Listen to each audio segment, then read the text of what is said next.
राज्याचे माजी मंत्री भाजपचे ज्येष्ठ नेते मधुकरराव पिचड यांचं निधन झालंय। त्यांना ब्रेन स्ट्रोक झाल्यानं गेल्या 1.5 महिन्यांपासून नाशिकच्या खासगी रुग्णालयात उपचार सुरू होते।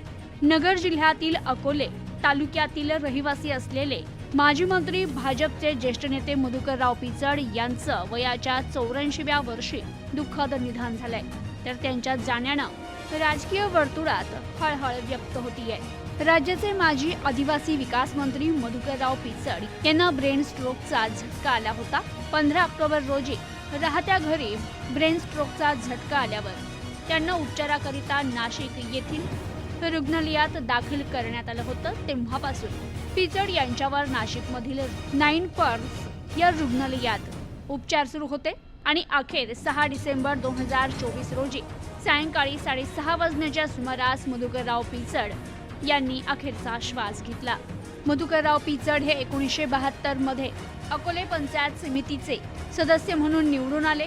त्यानंतर 1972 ते 1980 या काळात पंचायत समितीचे ते सभापती झाले। 1980 ते 2009 या काळात सलग 7 वेळा मधुकरराव पिचड हे विधानसभेचे आमदार म्हणून निवडून आले।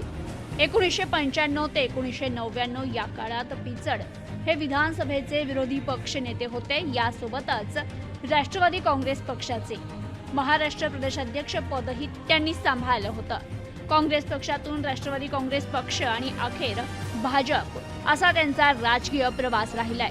तर पिचड यांनी आदिवासी विकास, भटक्या जमाती आणि इतर मागासवर्गीय कल्याण, प्रवास, विकास आणि पशुसंवर्धन व मत्स्य व्यवसाय अशा विविध खात्यांची जबाबदारी देखील पार पाडली होती।